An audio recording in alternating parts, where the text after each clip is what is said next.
1. Et c'est un peu au jeu du yo-yo que joue en ce moment Pierre, le ministre de l'Éducation, Jean-Michel Blanquer. Oui, puisqu'après avoir dit qu'il y avait un risque que tous les bacheliers n'aient pas leurs résultats demain, le ministre a assuré que malgré la grève des correcteurs, les jeunes sauraient vendredi. La solution étant de donner la note de contrôle continu à titre provisoire. Mais voilà, Virginie Salmen, on repart pour un coup de yo-yo. Ce qui vient d'être dit n'est finalement pas du tout sûr, car certains jurys sont bloqués par des grévistes. Oui, alors il y a au moins des tentatives de blocage de jury du bac depuis ce matin, c'est-à-dire des professeurs grévistes qui refusent de siéger.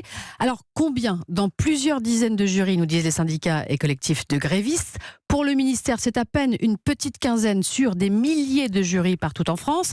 J'ai eu en ligne quelques-uns de ces correcteurs qui refusent de siéger. Ils expliquent qu'ils ne sont pas d'accord avec cette solution que vous venez d'énoncer, justement celle que Jean-Michel Blanquer a imaginée, de prendre la note du contrôle continu d'un candidat au lieu de la note du bac.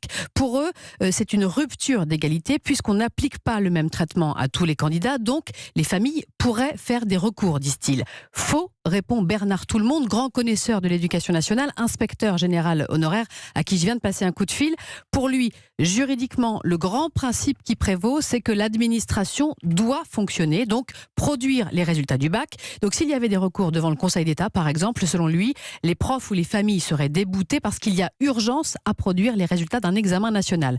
Par ailleurs, même s'il y a des grévistes parmi les membres du jury, les rectorats ont des listes de remplaçants et chaque membre gréviste peut être remplacé au pied levé.